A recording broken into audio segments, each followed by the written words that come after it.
All right, we're gonna call the meeting to order. It's 5 o'clock on the dot. So as you can see, our agenda is up and we are gonna go through that in just a second here, but we'd like to open up for a brief public comment. It looks like we only have Winnie and whoever else is in the room that would like to, I think that's it. We'll wait a couple minutes, or a couple seconds, I should say. Looks like Winnie's the only one that's on and she's not public, so. Okay, yeah. All right. 5:01, I'm gonna hop right into it. Yeah, all right, overachievers. And I will actually read the mission review for the Police Advisory Board here to offer advice to the St. Albans Police Department for the successful implementation of 21st century policing strategies and to assist the police department in following the established roadmap as amended by the City Council. All right. And I'd like to also present our minutes from November for approval. Those are in the meeting packet. I'll put a motion to accept them as written. I'll second that. Awesome. So Melinda White motion, Justin Kuchar second. Awesome. All right. And the mini summit review. We'd like to talk a little bit about that. It was a really good time, but I will let someone else, probably even Melinda. No, it was a really good time for us. So Justin and I did the table, and Lindsay was there. It was a really good time. So Yeah, because I think I'll just, for anybody who wasn't able to make it, actually, I feel like just about everybody was there, but the mini summit was like an offshoot of the larger annual substance use addiction summit, and this is a great chance to kind of give you guys the dates on that. So that's going to be Friday, the larger summit, Friday, August 1st at the Champlain Valley Expo. And we had brought that idea to St. Albans for a few reasons. One was in response to some of the feedback from the community at various meetings, having some concern around public safety, people struggling with substance use and mental health and resource connection, and partnerships. And thank you for that comment, Winnie. And so we were just trying to find a way that we could, the thing I love about that summit is that we had some service providers, and mind you, we were only looking to have like 7-ish organizations there, but there was so much energy and enthusiasm from partners asking to be part of it, and there's no way I'm going to say no to anybody, so we just doubled up and sometimes tripled up at some of the tables. But the cool thing about it is that, I've been using the example in the meetings I've been in since, but at the larger summit too, we have some providers that are focused on medication-based recovery. We have some that are focused on abstinence-based. We've got some that are faith-based. We've got some that are secular. So it's just an example of a number of organizations that have differing views on how to approach issues in the communities, but that are still able to be under the same roof, to work in partnership or at least coexist, right? Because I think we all have similar goals and our ways of getting there might be different, but Brad and I are really passionate about being open-minded and especially when it comes to addiction recovery and mental health, that everybody is different and there's no cookie cutter response. If there was, then we wouldn't really need to be here or be talking about it year after year. So the other thing is Brad and I started that summit because we wanted to, if for anybody who saw the 6 summit goals, a couple pieces that I'll highlight is partnership with law enforcement. Mm-hmm. So like Chief Lamont, because when we did our kickoff, that one in February, that wasn't even like a formal summit, but it was a kickoff to see if it was really going to work, if there would be energy around it, which there was. So then we brought it to the expo and got it a lot bigger. And then we presented a couple times at it. We've had Commander Prouty with Project Vision share about what they do in Rutland. So there's been a lot of focus on the partnership with law enforcement. So I bring that piece up because of the house we're in right now, the Police Advisory Board. And then also looking at how to respond to people that are struggling with committing crime and in need of services. And so to really be thoughtful in not co-signing and enabling behavior, and also making sure that people at least have an opportunity to work on that underlying issue. So we had one of the presenters was Judge Morrissey, And she shared about the sequential intercept model workshop that we did in this community last year. And that model, it's a SAMHSA, Substance Abuse and Mental Health System Administration. And I know the word abuse is there, but it's a federal name, so we can't change that language yet. But they do a lot of funding for substance use and mental health services anyway, lots of grants. And this model is not new, but it's being kind of newly implemented in our state. It's across the state. And locally, Judge Arms who was at that workshop. But the goal is to, again, identify ways to work together in partnership, because it's not going to be just the law that fixes something, or just service providers that fix something. Or, it's really, we look at the social matrix of an individual when we're working with them. And sometimes if we can focus on getting them safely housed and access to food, then their substance use naturally starts going down. And then they're in a place of readiness to talk further about, reducing or stopping their use. So I won't continue going too much in a tangent, but that mini summit was a great opportunity to talk about first some of the statistics, and Weatherby did such a great job. Again, just sharing, here's what's going on, because sometimes community members feel like the crime is skyrocketed right now, or we don't have any crime. So it was just a great way to share, like, here's the numbers, and then you can form an opinion after. And then also have some of the stats on the wait list for the shelters, homelessness capacity. And then Shannon with Voices, home run. She did such a beautiful job. Everybody did an amazing job. Just sharing hope in that when we work together, it's not to be like, rosy sunglasses and unicorns and rainbows and all this stuff, but to know that we are making progress. We don't see that as often as we see some of the other stuff, but that was a forum to be able to share some of those stories. And there was a lot of great people that were in recovery there that day that are totally comfortable, standing up and saying, yeah, I am that person that, that quote unquote junkie that robs stores, but now I'm part of the solution in helping, because some people in the community, or at least on Facebook, said they've never seen anybody who is one of those people and done anything good. And it's like, oh, well, hold on, we have like a room loaded with a lot of those people. Yeah. So, and again, it's not to co-sign crime, but it's to separate that somebody sleeping in a tent is not breaking the law, and somebody who is struggling with substance use is not breaking the law. If they're robbing and stealing, then yeah, that's different. So it's just trying to keep things in the right place. So it was a great turnout, and I would love to hear from people who went. Yeah. So I like data, right? Like I think everybody that presented was great, but and having been like my previous job, like I knew some of the stuff, but hearing some of the spectrum numbers were staggering. Yeah. And that's the kind of thing. I look at like stuff like that doesn't float to the surface with a lot of people. Like they know it's there, they know, maybe they know what it does, maybe they know what's offered. But for all of those entities to come in and really present like the nuts and bolts of what they're doing, and like I said, Spectrum's numbers, having interacted with Spectrum in Burlington and hearing what the numbers are up here was astounding. I think that was pretty surprising too. Yeah. And hence, like them being able to share that in response, they're trying to expand services, and now that the new overnight shelter, I don't know the timeline on it today.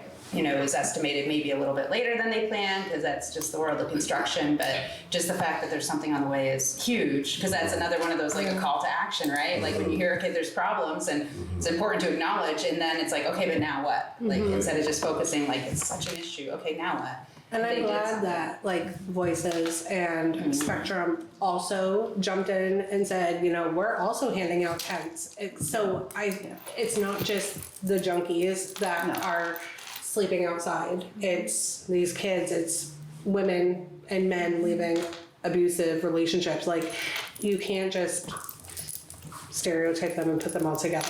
Exactly. And so I thought it was really important that they all brought those up too. I think it was helpful too, because we as PAB members, we hear data kind of regularly from Chief Lamont, and I also think it was helpful for the community to hear that, because we kind of already know that the larger volume of the crimes tend to be a small volume of people, right? So it's not like there's hundreds of people doing, and that's sometimes the misconception I think that the community might have, and it's not to their fault, right? If they're not linked into the right resource that shares the facts, then how are they? You don't know what you don't know. I went through after and volunteered at all the places that were looking for volunteers, just because after hearing the speakers, you realize how much they are looking for volunteers and how much you do.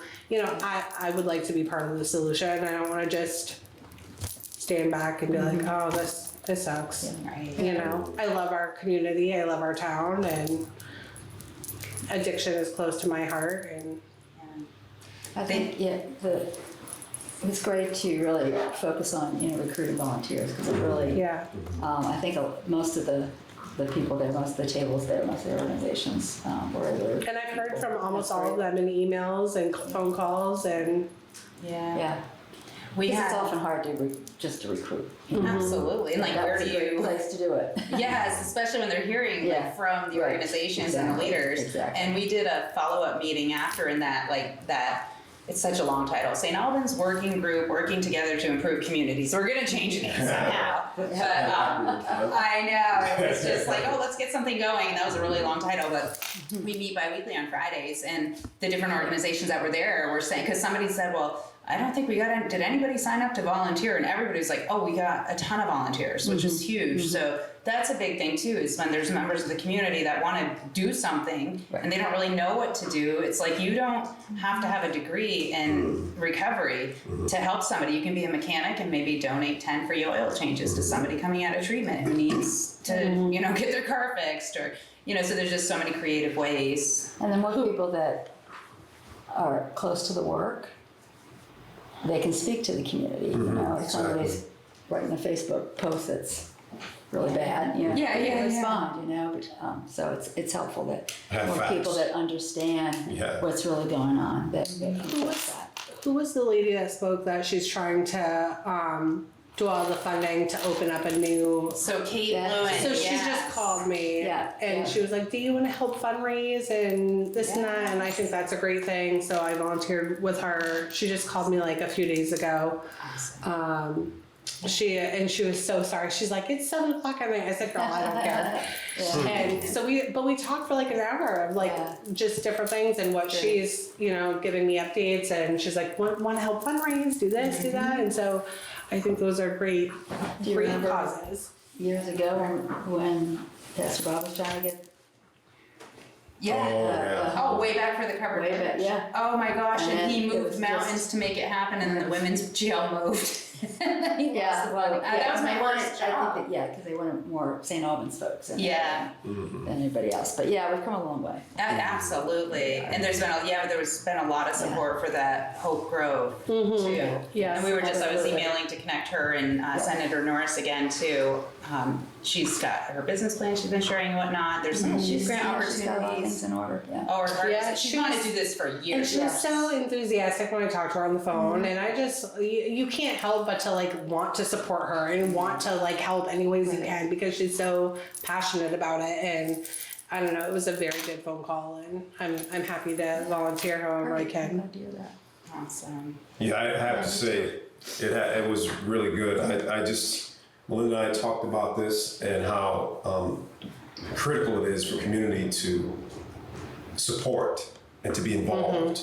For us to be a community, we have to be one with the police department and joining forces to build our community, make it a better community, and really just getting out there, because we love to hear the data, but we also want to go on the other end and actually see how we can rally up everyone to help. So that's, and then I've been to the one down at the expo, and that was, the energy in that place.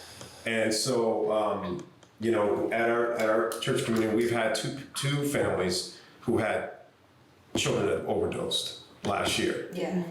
Sadly, one was in the state, and one was upstate New York. But long story short, it's just, we have to, we really have to continue to rally together to help, and to be ones like Lindsay said, to go out and just be a part of it, because if we don't, then we're not really providing the solution. So And like and you don't know. If you don't go to something like this, you want to help, but you're like, I've done that. I'm like, how do I volunteer? How do I give back? How do I help? You know, like anybody, like voices, anybody. I'm happy to volunteer always, but it's like if you don't hear about it, you don't know where to volunteer your time and to help and put in. So I thought it was great that so many people, and I thought it was great that they had the tables with sign-up sheets, and so you could see who needed help and volunteers and whatever. It's helpful to hear that so much too, because it makes me think even at the larger summit that we ought to. I really am excited to go to organizations have that, in yeah. their booths. And we're continuing to build that too. So I guess the other piece of like plugging the larger summit, and I've said this in a few meetings over the last 48 hours, is share it widely. Like I sent out some notices today. Over 900 people got information on it.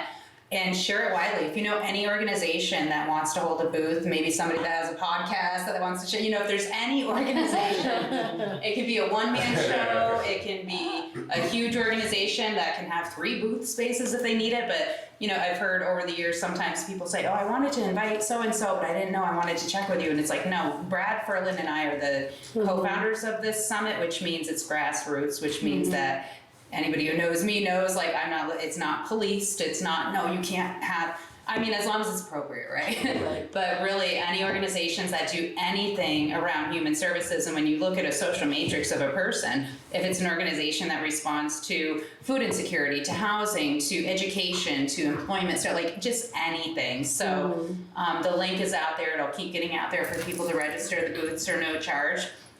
And people can partner. Sometimes there's like, just even like they did here, you know, it might be one individual that has a small thing they're doing, another one has a small one, and you can buddy up. And I know Celebrate Recovery has partnered up with a different organization at one point. So like, it doesn't have to be a huge table if people feel like I'm not extravagant enough. It's like every service is valuable. I have to say this too. Kind of been doing public speaking for a while, and one of the things is that the speakers that got up, you can just hear and feel their conviction and why they do what they do. I felt that a lot with voices when she talked. She was so good, so knowledgeable, and I loved that you had people stand up that were because they, like you said, you know, you see it on Facebook, and it's always the same people in St. Albans that are always posting the negative stuff about, like, oh, the addicts and the police aren't doing anything and this and that. And so when you were sharing it, I kept sharing it. I was like, come to the summit, come in here, the police give their stats, come in here, and you know what everybody has to say. Be that difference, volunteer. And when you called those people up, I thought that was amazing. Yeah, Like, their parents were there too. Yeah. Try to keep your That's Maybach great. Square in that kind of event. that one guy, he told his mom, he's like, you stand up too. Like, Yes, that was and so she great. has been a rock star in this community for years. I mean, Yeah. and he works at Restorative. I hear from him every other day, if not every day.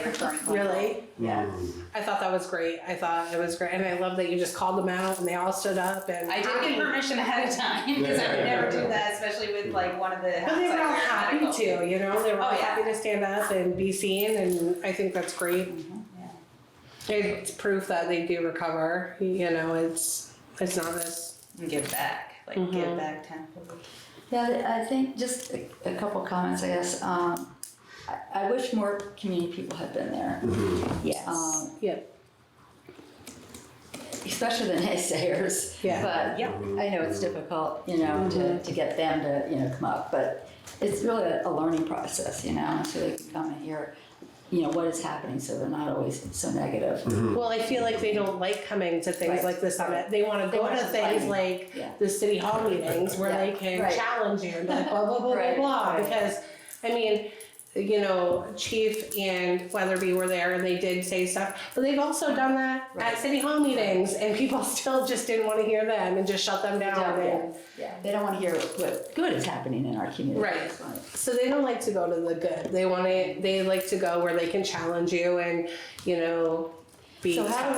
how do we attract that population Right. to put things like this? Do we do them more often? I know it takes a lot of work and a lot of effort to put something like that together, and you do it, you know, for the whole state at the expo, and you know, doing it up here. But you know, just I don't know, to put it out, maybe to, you know, think about it. You know, how can we really attract other people to come to these things and really open up, And hopefully even- open up. I think Even- the minds. more you do something like that, and The the more it more, happens. Yeah. then it more normalizes hear it, it, and then yeah. eventually the people who are the keyboard warriors at their house are the Keyboard warriors, are the yeah. minority, and then they're like, Yeah. maybe Yeah. we should go to this thing. Yeah. Because they do a lot Or of they, damage. or they don't go, they just stop being the keyboard Right. warrior. Right. That's Or these Yeah. Crickets, Yeah. crickets is. But I maybe think the the more- more, like, the more we do more it. it becomes, something becomes routine, then people are more likely to, Yeah. well, everybody keeps going to this thing, maybe I should check this thing. And I even try to encourage people to come to our meetings because if you want to hear the stats, they'll do them. Like, you think that the police aren't doing anything. That's all I ever see on Facebook is, or, every once in a while you'll see an arrest and people are like, great job, Albans PD, but then you've got 20 other ones that are like, catch and release. And it's like, Jesus. We did So talk they get their about news that. from Facebook. Yeah, these poor guys, I'm like, these men and women cannot Yeah. win. It doesn't, you can see 3 or 4 cruisers out any given time and it's still not enough. There should have been 10. Like, Yeah, and the hard thing, I mean, we did talk about that when we did like the follow-up meeting, and we talked through it a decent amount, because that was kind of like, even for our larger summit too, Right. believe it or not, the target population are just like civilians, right? Like the public to show up and get help, and also obviously the partners, because we want them to know where they can get the help. But when we were talking through ways to try to get some groups to come, we also realized that there's only so much energy to go around, course, and yes, that absolutely. we really want to, because I was in that spot too for a little bit, like I really want to get these certain individuals to come, and they didn't come. But then I also don't want to get lost in that too much. I really want to keep focusing on what's the next good strength-based thing that we can do, and we'll just keep the word out there. And like you said, try to find some degree of repetition. It is like doing it summit style like we do, it's a big undertaking that I know I don't have the human bandwidth to do more than once a year. But mini panels. Yeah, it doesn't have to Yeah. be exactly that. But Yeah, 'cause even- follow up or something. I think they're gonna do like a panel on like homelessness. So I think, and then That's don't quote great. me, but I think like Jess Graff and Yeah. CBOEO Yeah. Samaritan House are gonna do something similar, maybe on a smaller scale, but to continue sharing information. And I think, just like you said, having different organizations undertake some kind of an event and try to do it regularly. Keep it out in the forefront, and Yeah. hopefully people will really start hearing.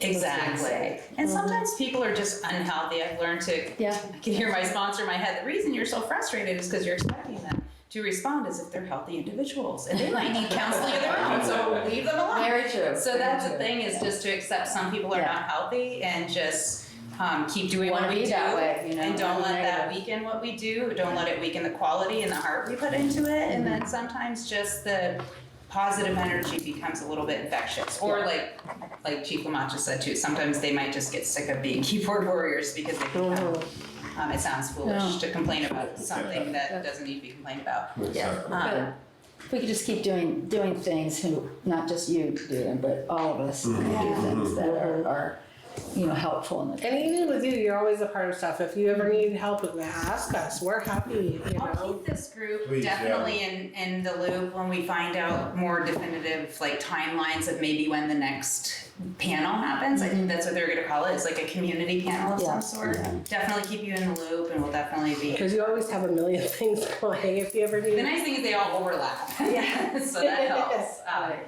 But yeah, definitely. I think, and like when Marcus and I had met before this event, and he was talking about like your vision kind of as a chair, and it's like, I'm so excited that we're being led by a police advisory board chair who wants to get in and get her hands dirty Yeah, instead of just sit around the table. I know somebody who's on the Essex P.E.G. and he was like, you guys are awesome. He's like, we try to look for advice from you guys. And, it's funny, Yeah, I think the more that we're just out there doing our best to bring Absolutely. attention to the facts, and then a little There's bit a lot of to good some good work going on. For sure. Yeah.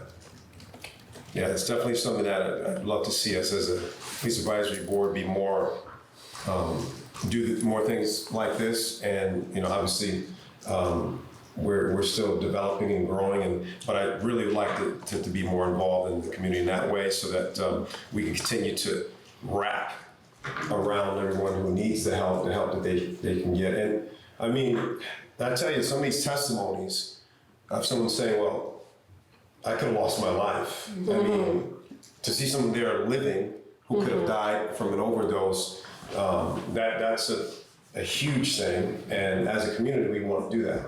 Yeah. So we want to continue to let people know about the resources, the partners that are out there, and have the police department being supported as well, because I know they have, supporters, but we, I feel like they have more naysayers than supporters. and the thing is, I mean, I've told my story before, but grew up in a big city, and the police and the community are always clashing. Right. And there was a literal clashing, like there would be like gunfights and all kinds of stuff. But my point is that coming from the other side of the community, where it's like, after a while, it's like, okay, how are we going to make it better if we're always clashing? Right. It's got to be something better than this. So Yeah. I just look at it as an opportunity for us as a community to really come together and really look beyond all the, like I said, naysaying and anything that would divide us, and actually look at how we can unite and make our community better. So. And I try to promote, this group as much as I didn't know that there was even a police advisory board until I came with my neighbor dragged me one day to a meeting, and Melinda was like, "We need board members." The next thing you know, she talked me into applying, and here I am. And that's the thing, it's really the word of mouth. And also, so, I gotta right, say, so I I don't think think that the if volume, we- I don't think the volume of naysayers is higher than the support. I just think, Yeah. Right. I just gotta say that. It's louder, but it's definitely You just hear the naysayers Same more people than, over and over again. because the people that support, I've done it. I've said something in support of St. Albans PD, and you get 10 people saying, "Oh my God, blah blah blah blah blah." I have a sticker. I have a blue line sticker on my car, and someone peeled it off and wrote "F them" or something like that. Like, grow up. And that's Grow the up. thing, again, Like- it's unhealthy people that sometimes Yeah. do it, so. Yeah. Okay. Ew. Well,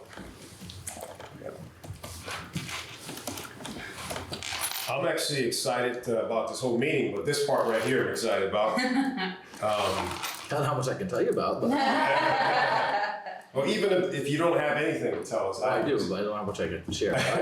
You just want me to go into some stuff? Yes, we'll have Chief jump right in and give us some updates and stats and things. Okay, so I guess we can start with stats. So this is my 5th year here, so it's kind of interesting when I started looking at stats from how I started collecting them. So my first year was 2020. Which was or 2019, which was pre-COVID. Things were, I guess, going as they should have been, and we hit COVID in 2020 and 21. So what I brought for stats was 2023, which I thought was exactly how the typical 2022 and 2023 is the same, which is exactly how I thought they should go in St. Albans. Then I brought last year, which is hopefully an anomaly. We're all holding our breath. I mean, everybody I work with, everybody in the community, and I hope everybody here is thinking the same thing. We just don't know what to expect. But last year was by far the busiest year I've seen in 26 years of doing this in Franklin County. And everybody in the PD says it was the busiest they've seen since they've been in St. Albans PD, and by far the busiest I saw in 5 years. So just looking at the stats, comparing 23 to 24, there's just no comparison. And it was the stuff you would expect. We went up, we doubled in suspicious calls, which those cover everything. Mostly what they were the calls of people, hey, somebody's hanging out where they shouldn't be, somebody's around my car, somebody's trying to get in. We literally doubled those calls. We doubled in retail thefts. We doubled in trespasses, and those were all the same exact calls. They were somebody either stealing from the store or going back to the store they were told they couldn't be at. We doubled in welfare checks. That went along with the homeless population that was now increased, and people were calling us to check on their loved ones or their friends. We doubled on disturbance calls. Those were the fights that were happening in either those areas or at the stores when the stores asked people to leave. We doubled on informational calls, which was calls of just that, people saying, information was kind of a catch-all, but people calling and saying, hey, I have some information that somebody's doing this that they shouldn't be. They're mostly drug calls, but all that stuff doubled. Where we dropped off was traffic stops. We just didn't do the proactive traffic stops. We didn't do hardly any directed patrols, which was when we would say, hey, we're gonna be checking this street, we're gonna be patrolling this street for an hour. We didn't do any of those. Foot patrols, we didn't do hardly any foot patrols last year in the summer. That stuff all took a back seat. We also gained 3,500 calls for service last year. Wow. So it was a rough year. So what was the year before that?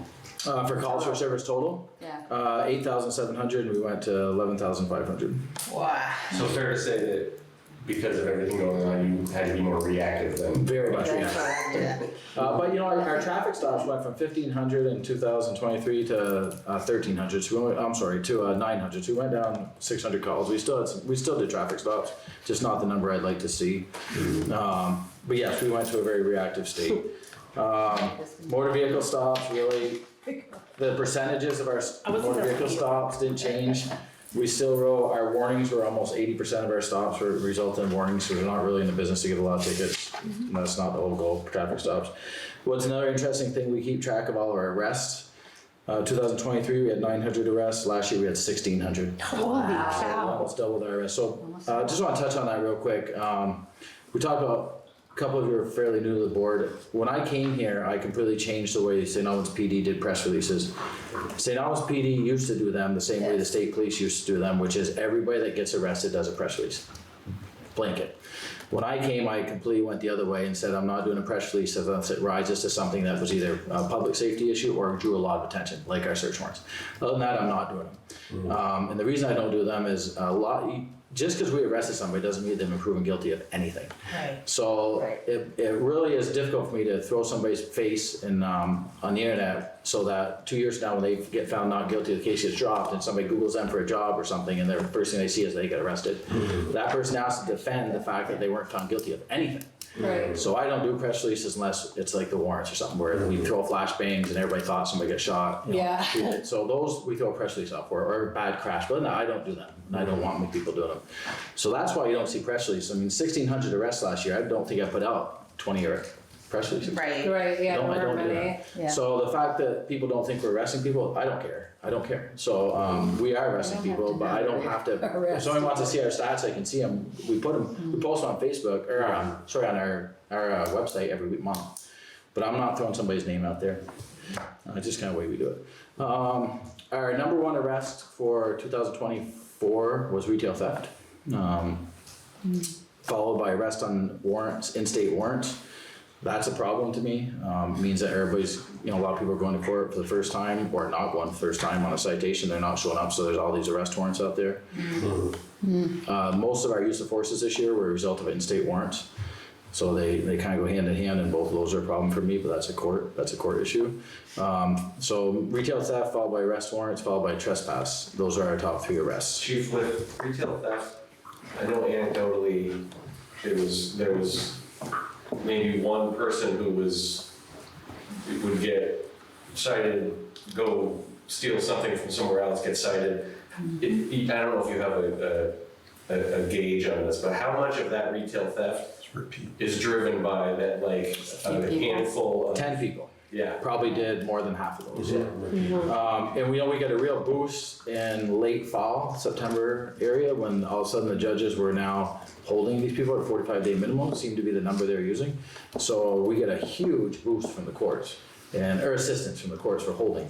And it's sad to say, but that is, I would say 10 people were responsible for half those cases.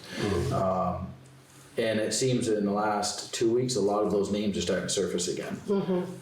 So we'll see how that plays out. The good thing is a lot of these people are now seeing court for the first time because it takes months, as some of you know, to get actually in front of a judge for actual process rather than just arraignment. So we'll see where it goes, but that's discouraging because those are calls we go to every day, and it makes sense. Those are why our arrests are high. The more normal arrests are all the same. The negligent operation, the burglaries, the domestics, those are all at the bottom of our top 25 charges. Those really didn't change from 23 to 24. It's the nuisance. It's just calls. It's the stuff that's driving everybody in this community crazy. Those are the ones that are leading the charge by a lot. Not even close. The good thing, I guess, if you want, is the more violent stuff is staying the same. The simple assaults, ag assaults, those are staying the same. The DUIs are straight, the numbers are exactly the same. There's the retail thefts, the trespasses, the car break-ins. Those doubled and tripled, and went up 5 times, 6 times from year to year. But we'll see what it brings this year. I'm hoping that the courts stay on pace to do what they've been doing and really helps us out. We'll see. We are noticing, some other communities may not like to hear this, but we are noticing that some of our very familiar names are no longer living here. They're living in places that don't have 24-hour police coverage. Because documentation system is called Valcor, and every agency in the state uses it now, so I scan a lot of other agencies during the day when I'm on shift, and I can see what they're dealing with, and I can see a lot of our names are no longer living in St. Albans City or town. They're living in other places that don't have police coverage. That's gonna be their problem soon, and it is what it is, because these people aren't, they're smart. They might as well go someplace where you're not being watched all the time. Because a lot of them have conditions not to be out of their house or out of their wherever. They can't be out in the street walking around during the day, so they have conditions, which is another one of our huge arrests. Yeah, just about doubled from last year, so. And that's like how people were on house arrest and not following conditions. Or they can't be charged with another crime. Got it. That's a common condition. You can't be charged with additional crime while you're pending court for this crime. So So they're moving. they're getting picked up another charge. Yeah. But that's kind of the basic stats. I can bring anything else you want broken down, but I encourage, if nobody's been to our website, I encourage you to look. I mean, every month is listed on there. So it's a good place to look. You can compare all we started putting them on, I think we're back to like 2019 or 20 on our new website. So it's a good place to kind of see it. It's exactly this exact 3 pages. The overall top 10, the motor vehicle for the month, and the top 25 for that particular month. And then the years are all on there as well. It's kind of an interesting look, I mean, to see where we are as a department. I've gone there and I've been curious. I feel like we talked about it. I don't know if we formally talked about it in a police advisory board meeting, but would it be helpful or harmful to have like a PAB Facebook page only to put those stats up so people can see them? But then I feel like whoever I chatted, maybe it was even off the record, I don't know, maybe it was you or something, but I feel like we had talked about that could be great, and also it could generate a lot of comments, and then, cause like I like to look at Facebook, besides putting my dog up, I'm really trying not to like say anything, because they can be misinterpreted. Yeah, I can say a lot of people look at our stats because somebody called me, emailed me like a week and a half ago and said, hey, your stats are missing. And all of 2023 were gone.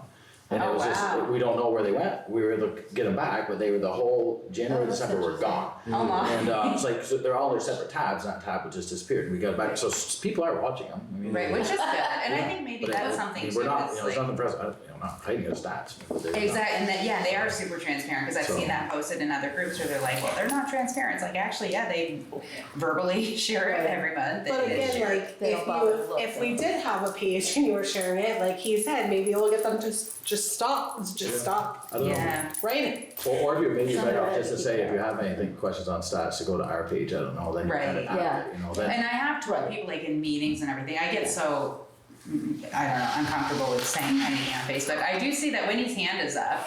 Got a hand for Winnie. Winnie, would you like to unmute yourself?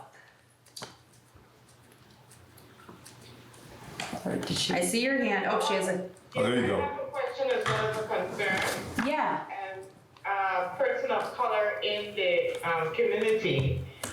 And with this immigrant thing, that everything that happens is an immigrant, and we are a town, city, state with not as much immigrants. I just find it interesting that the immigrant numbers seem to be higher when it comes to police interaction than what the population gives. That is one concern. And the second concern is with people making malicious calls to the police department because of their personal biases. How is the police department dealing with calls like that? So that's a statewide policy, that if anybody calls a malicious call because of any bias, we have to generate a case number for that, and we have to try to educate the person on not calling about that, but we have to generate a case number and write a report on that. We haven't had one of those in years at our department. Not in this department, I don't know of any. VSB, I had a couple in my 21 years there. We haven't had any in this department with that. But that's a statewide policy. Okay. What is the, can you tell me what the policy is so that Yeah, it it's- can be clear? Yeah, What the policy is? it's a state fair and impartial policing policy. Every department has to sign off on that policy. And I think I have a copy of it, Winnie, I can send to you, because we had reviewed it. It's probably been a little bit, we're doing it every 3 years, I think. That one's state, so it's however, Oh, you so can you review can't it, but we touch can't it. change it. Got it. Yeah, I can email it to you, Winnie. Thank you so much, Melinda. Absolutely. Appreciate it. Good to hear your voice. Thank you. Also, you have on here just an update on the street crimes work. So, street crimes, for those of you who don't know, so most of you do, I think, but our sergeant that's running the street crimes unit, it's a 2-person unit dedicated to just drug work. It's more or less an undercover unit, covert unit. We hired the supervisor for that in September. We actually hired him a little earlier than that, but he started in September. We put our second person in that unit January 12th or 13th of this year. So they've been up and running for about just over a month. And we did the 2 warrants last week as a result of the work they've done. They've done a lot of other work that you're gonna become aware of really soon here, I think. But yeah, they're doing a good job. They're gonna make a dent. They're gonna make a huge dent, I think, in this area. That's exciting. That was kind of the reason why I was excited because,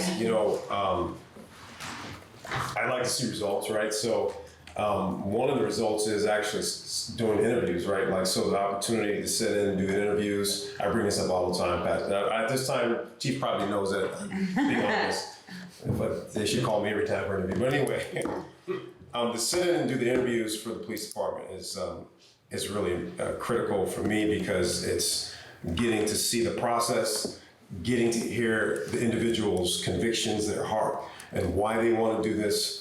And so the street crimes unit, we kind of did the interviews for both of now who are actively at work now. And it was really good because I got to hear the conviction in the heart of the sergeant and then also the new gentleman that's jumped on there. So it's really for me to kind of see the impact, how to see it's impacting already, and it looks good. I mean, and coming again from a big city and having known how that the drug trafficking and all these other things that happen in the bigger cities, to see how these guys are really, their heart is in this. When we did the interview for one individual there, he just said, why? We asked the question, why do you want to do this? He said, because this is my home. And I said, wow, just the way he said it, I knew there was real conviction behind when he does it. And so a lot of times we don't hear the officer's heart, anyone who's, part of the department's heart and why they do this. We just see them out there. But it gives me the opportunity to actually hear the heart and know what's behind why they do what they do. And I think about the other things that it requires to be a part of the department is it requires a lot of mental balancing. I mean, there's a lot of stuff that PTSD, there's a lot of things that the officers have to go through working as every day. And a lot of times, those are the factors that we as community, people in the community don't always think about. I think about, if they show up to an accident, someone didn't survive it, that image could stay with them. There's a lot of factors that are in there, and a lot of times we don't think about that. But to see that they continue to do this every single day because they're serving the community, it's not just, hey, these guys get a paycheck. It's really that they are serving the community. So we have to look at all factors, and some of those are big, and that's why I was excited to hear how it went from the embryonic stage, and I know that it was here years ago. It was. But to bring it back into to see the life that's come back into it and the impact that's making the community is a big deal. Yeah, it's really great. I mean, so the state has a drug unit, and the drug unit has helped us with these cases we just did last week, and that they're always going to help us. But this just gives us an opportunity to have our own unit because it's a little more dedicated to this area as opposed to being across the state. So we're excited. We're excited the work they're going to do. Much needed in this area. So the other thing I had on here is our new hires. We have 2 in the academy right now. This is week 4. So they're about a quarter of the way through. We have, as some of you know, we have the head firearms instructor for the academy for the state, the whole state. We have the head motor vehicle instructor for the state. We now have the second charge of use of force for the state out of our PD, and we have 2 TAs, which means they go down. We have 2 people that go down for a whole week down there. So we are very involved in the academy. So it's great. So we can keep an eye on our people and make sure they're getting what they need. So our first instructor went down today. I just talked to him before I came in. He said our 2 are doing great down there, but it's a long road, but they'll be fine, I think. The academy started with 48. They're down to 32. So quite a few have dropped out already. So hopefully our 2 will be fine, but I think they will be. But that's where they're at. They're about 3 months from graduating. So are you fully staffed? We are. Well, we are counting that. Counting that, yeah. Yeah, but that's everybody. That's all the positions we have, and we'll keep hiring.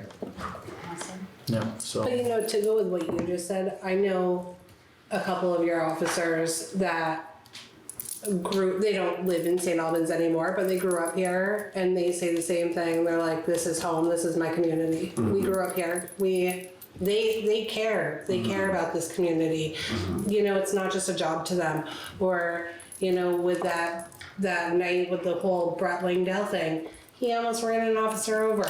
The officer still is going back to work every day. These guys have the heart. They don't go home and it's like, oh, I almost got run over. Gonna go work at I think the auto body shop. Right. You know, like Right. they're still, you know, their heart is in it. And I think that says a lot for them, for our community and as police officers. And that's what being a police officer is, you know? And I think that St. Albans PD has a great group of men and women who demonstrate that, what being a police officer really is. And I think that too, with just the recent work of the SCU, that I know perception, even just with like my home, you know, some of my family members and people who don't really get into a lot of the detail of it, they're like, wow, that's exciting. Like there's a lot of excitement around it now because it feels like people in the community feel safer that there's a resource that is designated for My them. cousin was deputy chief of police for 30 years, and he's retired and moved south now. But he called me the other day, and he goes, ever since Lamont has been in office, he's like, it's been, that police department is completely different, Changed, yeah. completely different. That's everybody under me, but it works.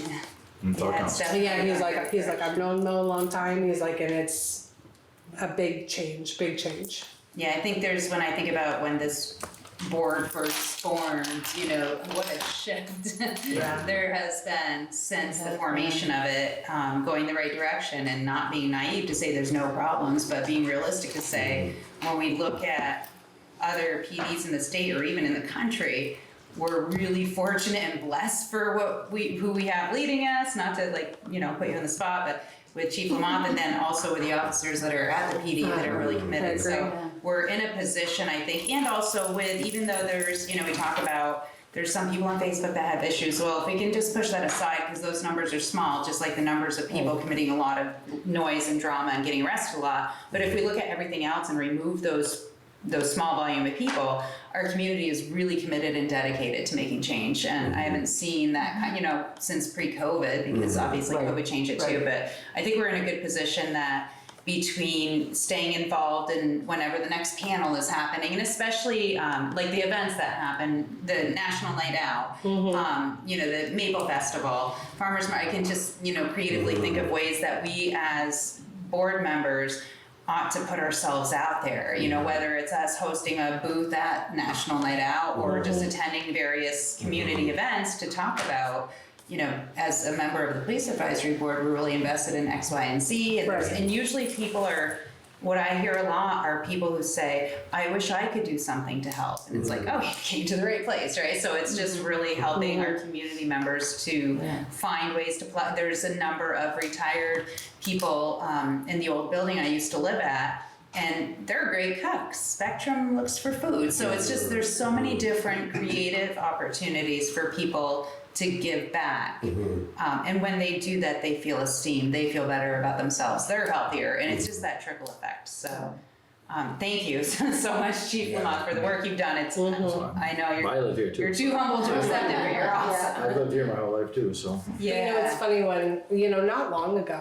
I don't know how long ago, but I saw someone on Facebook That was mind blowing because they said that they got pulled over by the chief of police. They're like, I thought that the chief just sat up in an office, never seen. And I That's So- the worst part of the job, sitting there. So, you know, when you have people sitting there being like, our chief is even out pulling people over, or, you know, people still are always saying Tally's out there. And He is out there. You know, He is out there. you know, so when you Yeah, I have, think he got my husband one day. I was like, "Which it was Jody's fault." I was like, the other day, I was bringing someone home in their car from surgery, and I didn't know she had a headlight out, and I was driving, and a cruiser lifted her on so fast. I've never seen a cop do that so fast in their life, and it was Austin, and he was like, Jesus Christ, Lindsay, get the headlight fixed. I was like, it's not my car. I'm just trying to get someone home safely, that's all. But I was like, see, when you see people on Facebook say, people don't get pulled over, I'm like, bullshit, Yep. Austin just pulled me over 30 seconds ago.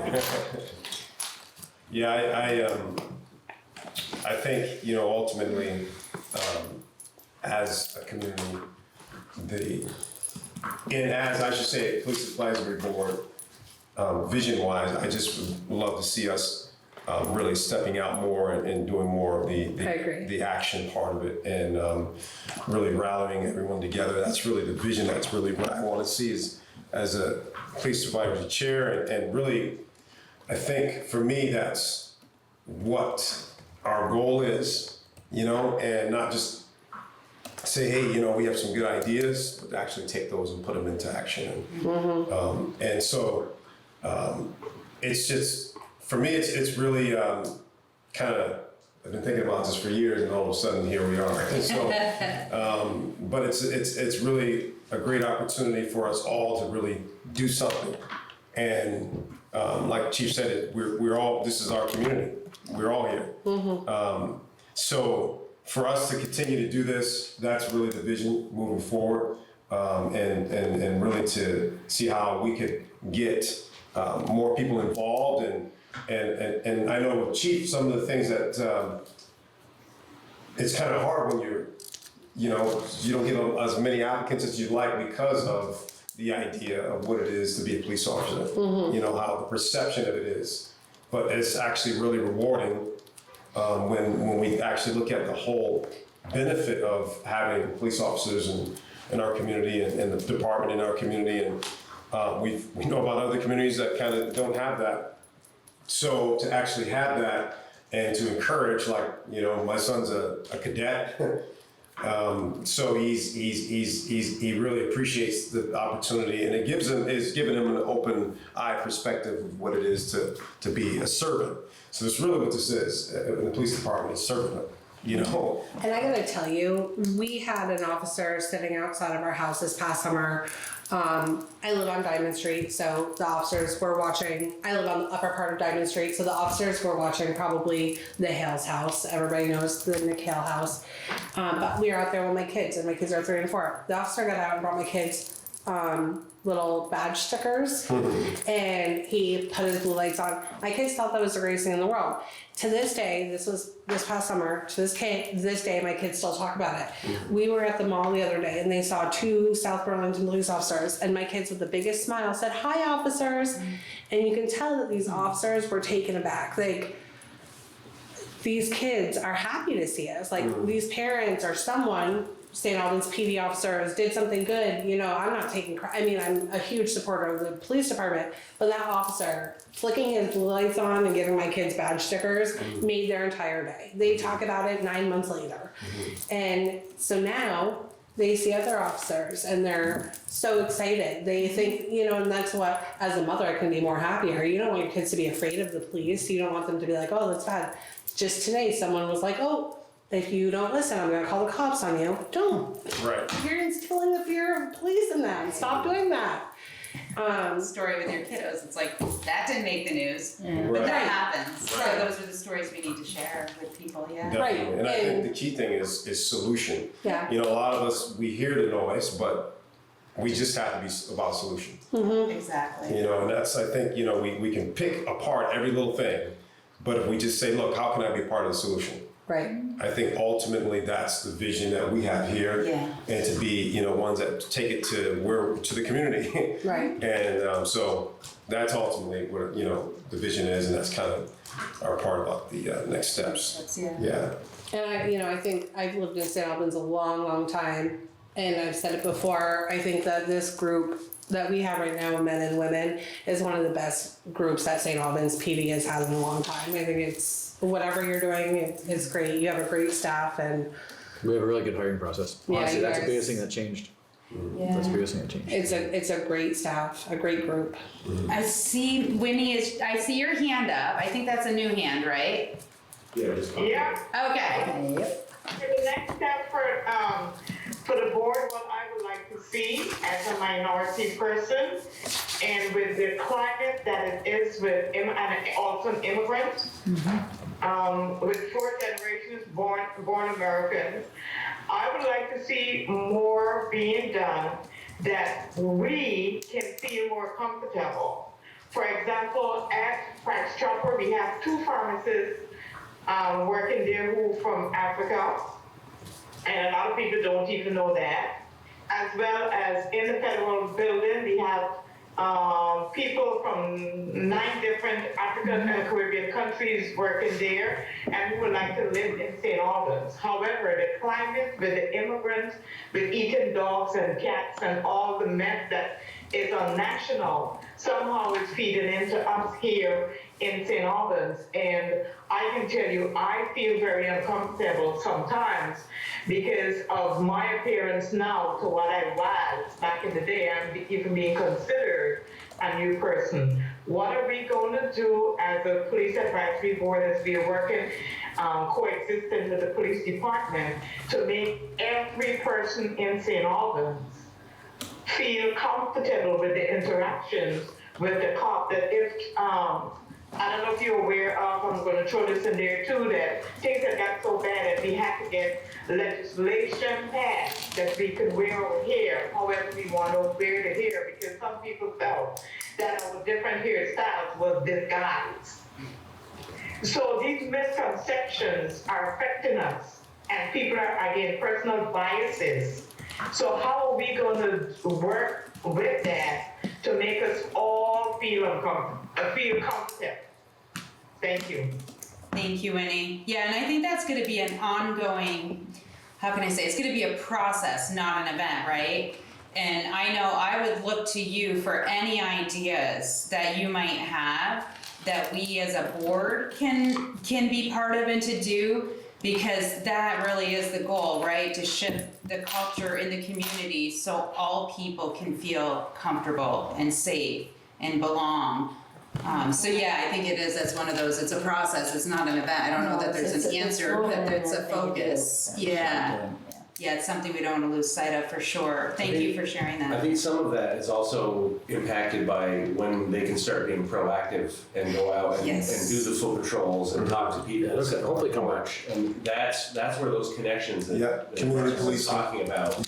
That's where those connections are built. When you're running from retail theft to what the next thing, it's hard to slow down and make those connections. So I think, fingers crossed for the summer, that when they can get back to that type of interaction, I think those go a long way in building those bridges. that Yeah, everyone's those talking about. relationships, yeah.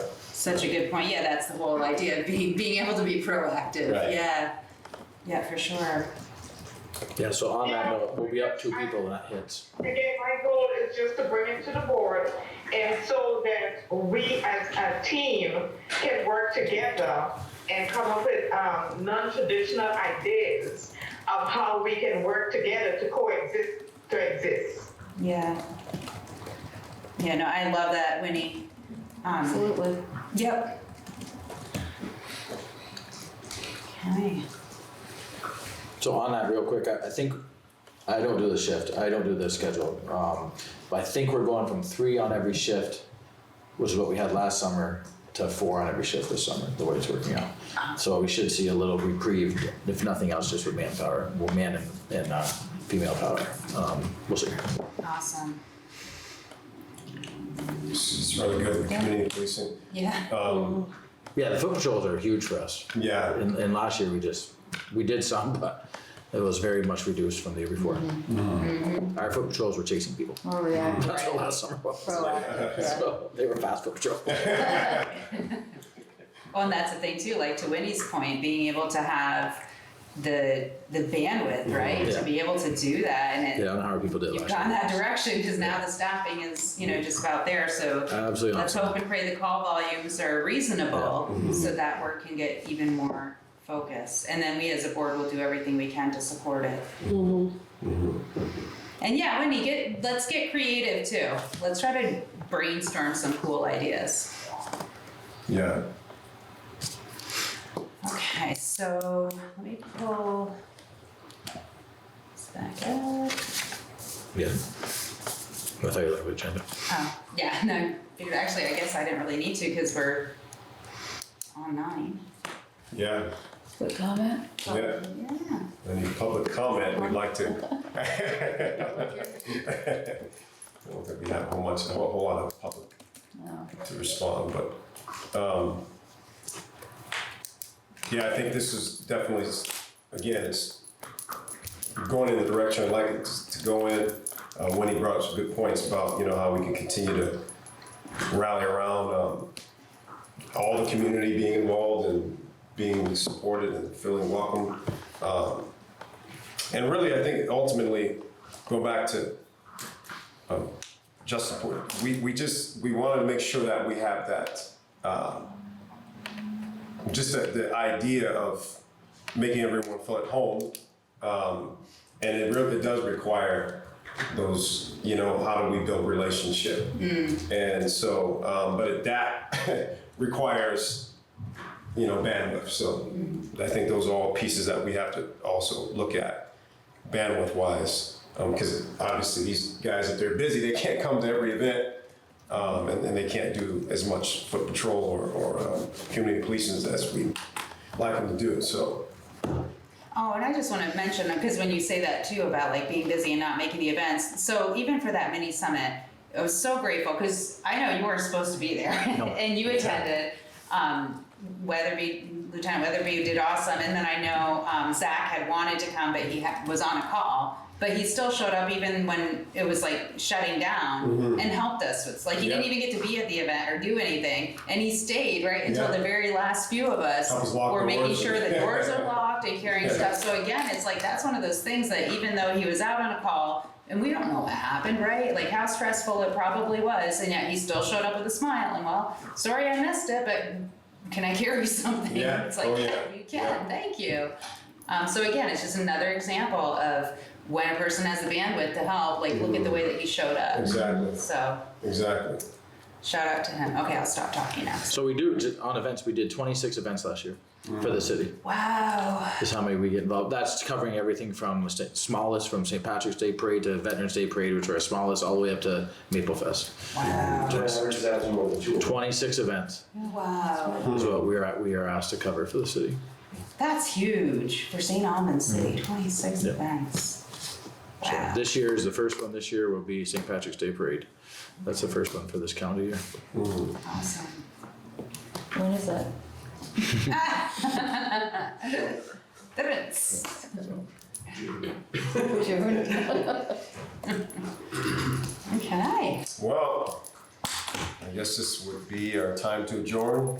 All in favor? Oh yeah, you need a motion. A motion? Motion to adjourn? Motion. Second? There we go, all in favor. All in Aye. Yeah. Have a wonderful night. Winnie, it was so great to hear your voice. Bye, Winnie. Take care, Winnie. Good to see you. See you soon. Or not see you, but to hear you.